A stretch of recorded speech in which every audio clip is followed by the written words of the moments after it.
let's transition now and talk about some of the myths that are so Yeah. predominant in today's world here. I want to begin with the first one, and that is, you know, today's world is very advanced, and because it's so advanced, it's not necessary for you to be that self-reliant because we have other safety nets in place that can really take care of yourself. What's your reaction to that one? Well, that's a victim's rationalization. See, a person that's totally subjective to and dependent on other people, they tend to rationalize their situation. Well, you know, what Jim and Ray are talking about is a bunch of hard work. And plus, I don't have permission to do that. And I'd get in trouble. And, you know, what if times got tough and all the, you know, there's just, their mind is throwing up all these potential obstacles, which is natural for a mind to do. But instead of doing the problem solving when the obstacle comes up, they choose the obstacle as permanent. And so they put it down as part of the fence that becomes a wall between them and what they want, to live a rewarding and meaningful and free life, okay? And so they're constantly saying, well, no, it's okay, you know, I mean, the other people have our back, they've got our best interest in mind, you know, they're not going to come up with rules that are going to hurt us. Our government's not going to do what governments throughout history have done and intrude into our lives and take away our weapons and seize our bank accounts and make us move from here to there and stop us from practicing the businesses we're in and dry up our resources and refuse to have a pipeline of new supplies coming to us. You know, they're not going to do that. No, they'll never do that. Yeah, so it's a rationalization that victims use to make them momentarily feel better. Right, that's good. Here's the next one. Self-reliant people are isolationists and survivalists. What's your reaction to that one? Actually, it's the other way around. Isolationists and survivalists tend to be self-reliant people, and that's because they have to be. But everybody can become a self-reliant person. You know, it starts in little increments, you know, where you learn to manage your own money, or you learn to manage your time better, or you learn to manage your own attitude, or you learn to manage your emotions so that you're not subject to emotional outbursts based on whatever the stimulus is. The more you learn those little things, the more you take care of your own circumstances, the more self-reliant you become. Now, if you want to be an isolationist, fine, go live with them. You know, a survivalist, okay, go off into the hills and, you know, carry your crossbow and paint your face and stuff. That's fine, but that's not what we're recommending. We're recommending that the person next door be self-reliant, and you too. And that when a crisis occurs, like a tornado hits or an earthquake occurs or you know, some natural disaster, floods or fires or vermin or, you know, name it, that you've got your own act together enough that you don't have to run next door and steal food. You can actually say to someone, hey, let's collaborate. I'll show you what I've got. You show me what you've got, and let's take care of our basic needs, and then we'll go see who else needs help, right? Yep. So self-reliance is about being okay no matter what comes up. It's not about separating yourself from the rest of the world and trying to create some little cult that denies the existence of the others. Well said. How about this? This is another myth that I think is really interesting. Homeschooling is a radical concept. You can really dig into why people think that it's radical. I'm just going to throw in a couple thoughts on this. Yeah. I think that the school system has its various pluses and minuses, but one thing is pretty clear. They have your children from a good chunk of the day for a good many years, and what's being said and taught to them or not being taught to them, as the case may be, has a significant impact on their development. So when somebody, as a parent, decides to be self-reliant and take on the responsibility of educating their own children, it's not a radical concept. It's actually a primitive concept. It's a fundamental concept, you know. I mean, who taught the child how to hold a spoon? Who taught them how to be clean and using the bathroom? Who taught them what's appropriate to say and not to say, where to go and not to go? You know, I mean, those are things that homeschooling is universal. All homes have homeschooling. It's just that some of them stop earlier than others in the child's development. And in the United States, we've become accustomed to abdicating our responsibility and saying, okay, the public school teachers are now in charge. You know, that got me thinking. You know, when I would come home from school throughout all the time prior to university, but even through university. It was almost a regular habit to discuss what it is that I was being taught. And it was almost like, how should we call it? A cleansing process. I would learn something in school. Sometimes it was a cementing process that would seat the ideas more firmly in. That's true. I don't want to make it sound all negative. There was a cleansing component to it and a cementing component to it. Yeah. And the process of discussing what it is that I was being taught and challenging some of those ideas, it really helped reinforce critical thinking in me at an early age. And it also helped to eradicate illogical ideas that was being presented to me as the truth, and being able to understand the difference between the truth and reality. Yeah, and it wouldn't necessarily be something you learned from a teacher. It could be from a classmate. You know, our classmates are the ones that pass along the wrong ideas so often. You know, they'd say to us, you know, here's what sex is about, or here's what this is about, or that is about, and you'd take it as truth. Well, Johnny said so. You know, I know this is so because Johnny said so, and he learned from his big brother. Well, excuse me, but let's filter this through our family and see whether it floats, right? Right, absolutely. Yeah.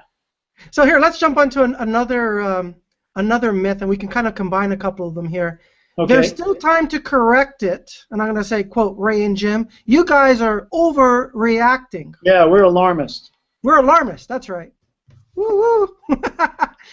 Listen, guys, if you're watching this video and you think we're overreacting, I really urge you to take a look at some of the objective statistics that explain and present how the economy is behaving and how it has shifted over the last few decades. And really, this has been an ongoing trend for a long time. We didn't get to where we are today just overnight. And no, it's not our current president's fault or the previous guy's fault. It is a cumulative effect of bad decisions over a period of time. That's for sure. And just look at what it takes to buy a home today. You know, you consider almost everything we do today that involves the passage of money or authority or commitment it has a legal dimension to it now. It used to not, right? When I bought my first home, the number of papers I had to sign were, I don't know, a dozen. And today, the stack of papers is, you know, hundreds high. There's even a form. When I bought a house in San Diego, I remember signing a form that said, I claim to be me. That's not the way it was worded. But the essence of the form was, I, Jim Cathcart, declare that I claim to be Jim Cathcart. Well, how absurd, how patently insane is that statement? My signature is a claim to be me. Right? Mm-hmm. And you know, now they're saying, well, you know, signature, well, you never know, you know, and kids aren't learning cursive writing anymore, and you know, you make an X, or well, you got to have thumbprints. Give me a break. You know, the process of living in this country has become so complex because of the legal fears that we have multiple forms and multiple can't-dos that have nothing to do with productivity or getting the right result. They have all to do with, well, you know, so-and-so or people like so-and-so might be offended. Well, first off, people like so-and-so? Let's find actual individuals we're talking about, not clouds of groupings that could exist. And second, offended? When did being offended become such a tragedy? You know, I think getting shot in the face is a big tragedy. I think having your house burned to the ground with all your belongings is a big tragedy. I think having somebody diss you is nothing. You know, somebody disrespects me, or somebody puts up a cross in their yard, and I'm a Jew, or I'm a Muslim, or I'm a whateverist. You know, their cross isn't changing my world.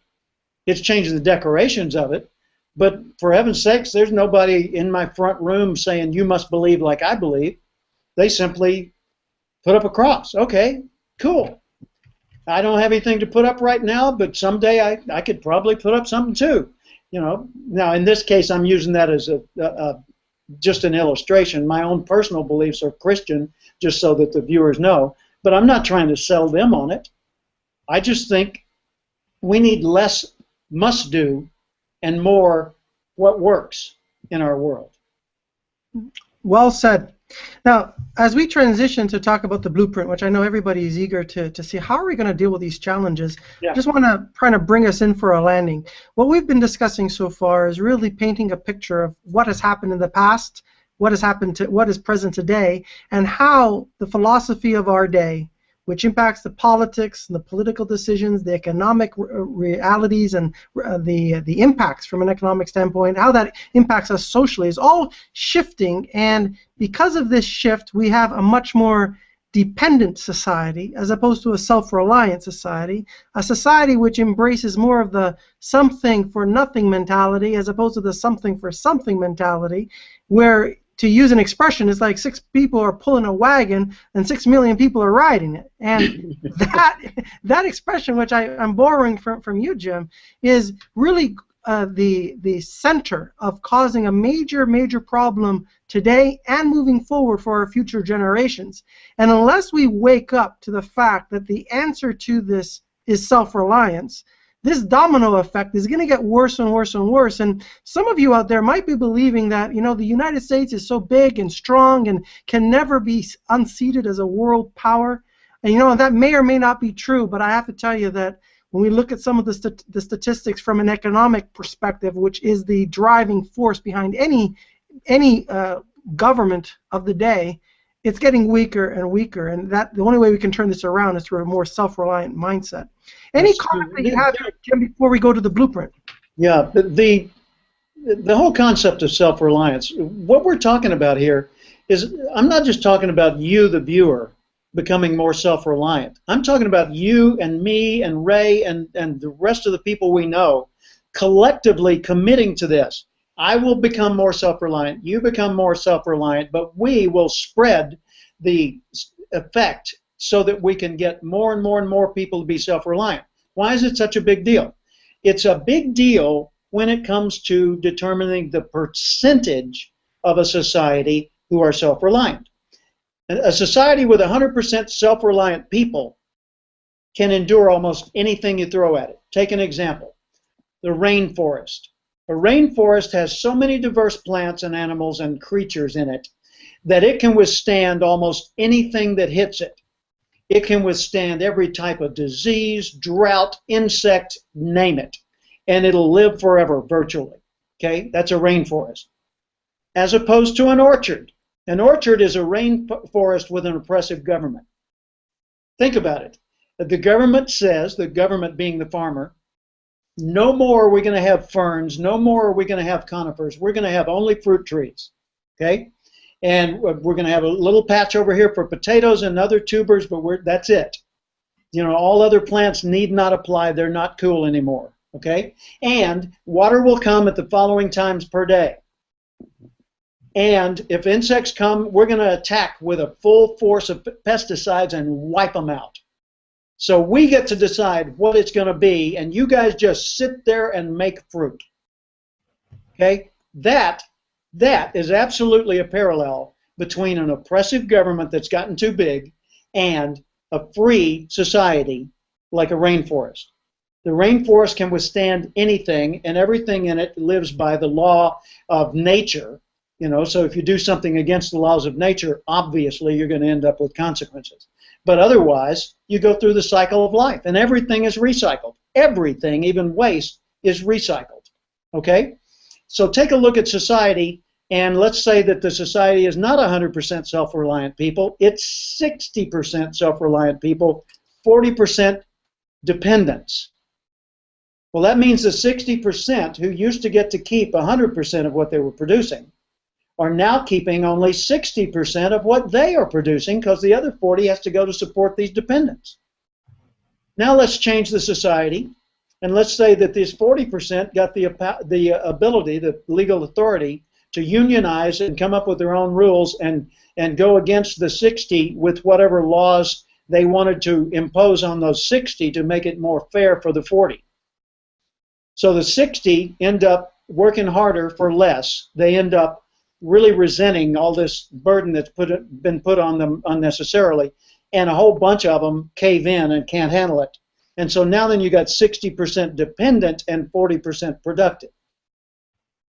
And they only get to keep 40% of their production because the other 60% has to go to take care of these dependent people. And next year it's 80-20.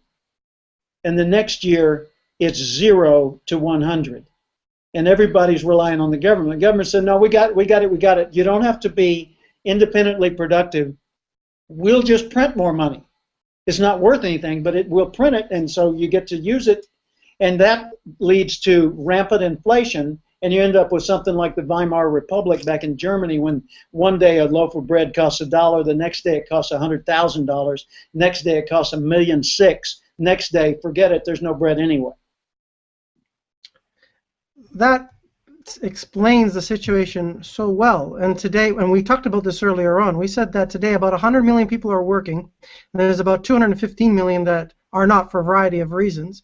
Yeah. And if we start to think about the role of our monetary system and how we are expanding it through printing money, as you mentioned, we are doing this to cover an ever-increasing debt because we have so many programs. And it's, by the way, guys, I'm not going against necessarily programs that for an individual. There's corporate welfare, there's individual welfare, there's welfare for everybody in size and shape and form, and at the end of the day, we can't afford it. And right. One of the things... By the way, just to address that point, Ray, if you look at society, you know, people say, well, what about the poor people? Look at society, throughout history, our society, American society, you will find that by a vast majority, the private sector, private free individuals working for themselves or working for companies that are not owned by the government, are more generous, more compassionate, more helpful than any agencies, nonprofit agencies that have been put in place by the government to try and do the same thing. By far, individuals are more generous than forced generosity that comes through a government program. This conversation, everybody, that we're having right here is not about pushing one group down or pulling one group up. It's about pulling everybody up. I want everybody to understand that. And the second point I wanted to highlight... People themselves. And exactly. And the second point I wanted to highlight here is the importance of gold. You know, Jim, 2,000 plus years ago, you could take an ounce of gold and a man could buy a toga, a belt, and a pair of sandals. Today, the same ounce of gold, nothing changed, can buy a man some kind of a half-decent suit, a belt, and a pair of shoes, because that gold held value. In 1971, 1 ounce of gold was about 30 bucks. So would you prefer to have that same $30 that you had in 1971 that could buy 1 ounce of gold, or would you prefer to have that $30 that you can have today? And will it buy you 1 ounce of gold, or will it maybe cover a half-decent lunch? Mm-hmm. Yeah, and that's not just to sell people on investing in gold. It's the reason gold is used as the example is because gold was a constant that had limited supply. There was only so much gold known to exist, and that determined how much money could exist by using gold as the underlying valuation of the currency. Then they took away the gold standard, and it became free-floating based on government policy. Whoa! And now all of a sudden we've got a very, very different animal when it comes to money. I mean, a car and a horse are still worth basically the same amount in actual trade, but when it comes down to reducing it to a monetary equivalent, that's way, way different, and it's affected by so many strange variables. And I'm not trying to give financial advice, but to your point talking about gold, it's important to realize there's a difference, everyone, between money and currency. Yep. Currency doesn't hold value. Money holds value. And the only way money can hold value is by having a steady, or I should say a finite amount of quantity. If you can use currency on your printing press, well, you're not going to hold value. And to Jim's point, you're going to go with a wheelbarrow to buy bread one day in the future if we keep printing more and more money. Yep. And the same could be said for diamonds and other things like that, although that's a whole separate discussion. But whatever the underlying thing is, you know, it determines how much equivalent value is available. And, you know, just for a little bit of fun here, before we transition to our blueprint, You know, if you take a look at durables like gold and silver and other things like that, which have been historically used as money, and you talk about it today, you can go to almost any financial advisor. You can talk to almost anybody in the Federal Reserve System, and they will think you are a kook to even talk about this as a way to represent money, because we have an advanced society, as they tell us, and it's not feasible and practical. And you know, in some ways, carrying gold with you might not be so feasible. That's why they went to a paper system, but it was backed by gold. And the reason for this, I just want to finish this one comment here. The reason for this, everybody, is because if you tie it to gold, you bring together a notion of accountability and responsibility, and you start to go towards a self-reliant society. And if you take it away, you have a dependent society because you can produce currency. Yep. So what do people do? You know, I'm assuming our viewers have said, oh, whew, wow, you guys are scaring the daylights out of me. I'm in. I want to become more self-reliant because I realize I don't have to buy a bunch of things from you and Ray in order to do it. I can start doing it right now, today, in my own home, and nobody else is involved, and it doesn't use up something else I've got. So how do I, what do I do, right?